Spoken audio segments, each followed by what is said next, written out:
Welcome Slaughterhouse 04 Top 10 Jedi.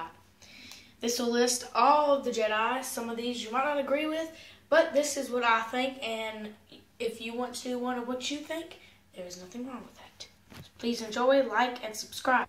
Number 10, Luke Skywalker. People say he was the greatest Jedi of all time, but I just never felt he was.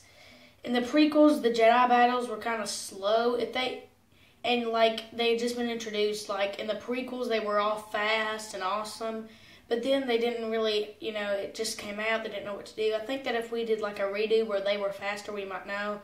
But I just never felt that he was as powerful as most people said. I think Darth Vader kind of just let him kill him because, it's his son. He's already killed his master and supposedly his wife, so, and Jedi battle. Number 9, Ki-Adi-Mundi. He was a very great Jedi, but of course, with all the powerful Jedi, it is hard to put him up top. But being ranked number 9 out of all the thousands of Jedi is very cool. Did you know that for 1% of the Jedi Order is like 300 Jedi? Pretty cool. But he has, his hearts operate his brain, but he was very helpful during the Clone Wars and was a big part of their team, but was killed during Order 66. Number 8, Kit Fisto. I always liked this guy. Heck, I even have a YouTube channel named after him.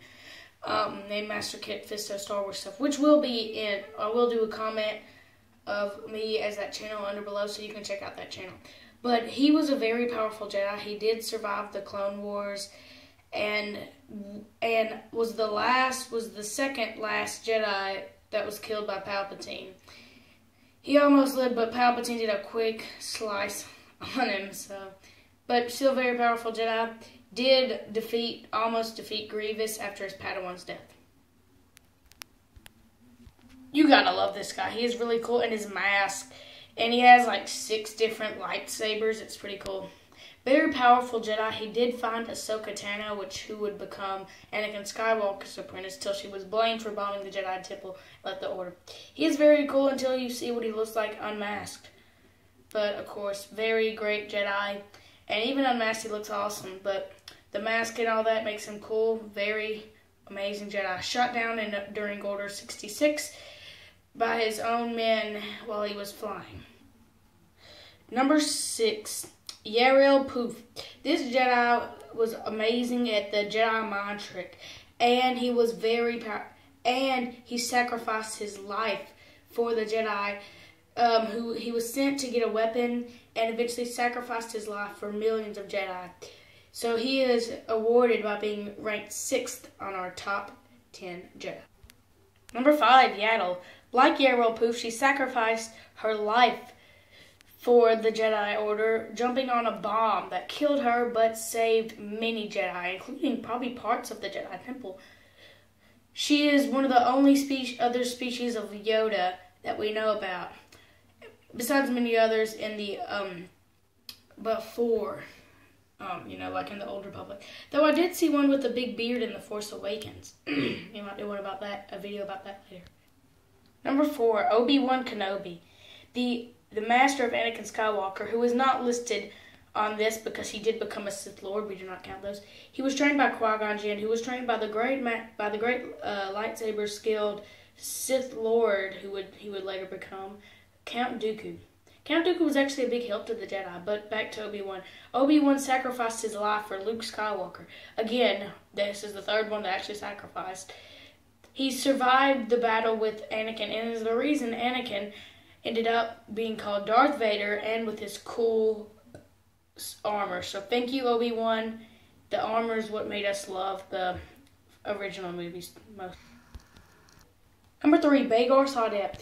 This Jedi survived the clone troopers shooting at him, which Plo Koon, Ki-Adi-Mundi, Aayla Secura, Ali Allen, possibly Jopi Shi, and many other Jedi could not survive. Please do not look at the top.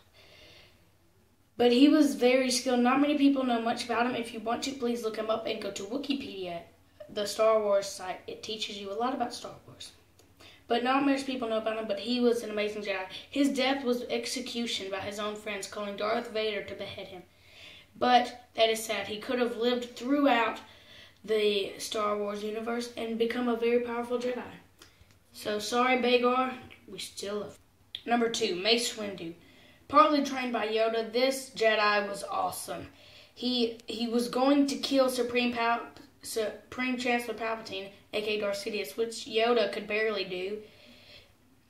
But if it hadn't been for Anakin Skywalker, he might have actually won. Which probably should be a video. What if Anakin never showed up? So, you know. But besides that, very powerful Jedi, which is why he is on number 2. And the moment we've all been waiting for. But first, let's look at some honorable Red. Finn. Eth Cobb. Sayasi 10. Luminara on Upo Roncissus. And even, obviously, number 1 is Yoda. This Jedi trained Jedi for 800 years and is the most powerful Jedi. He's obviously ranking number 1 as he trained Master Windu, Obi-Wan, sometimes Qui-Gon, sometimes Sinjalig for lightsaber combat, Ku-Ron, and many others, including the Cat Jedi Ikrit. And Luke Skywalker, which another reason he was number 10. His training didn't seem to be that long. He was supposed to be the greatest Jedi ever. He might have become the one with all his meditating he's doing, but I never thought he was actually the greatest because his training only took a couple days. And I promise you, it took years for Anakin and Obi-Wan to become as good as they are. Even Count Dooku and Qui-Gon. Well, that's our top 10. If you want to see a top 10 for the Sith Lords, comment under the video. See you in the next Star Wars video.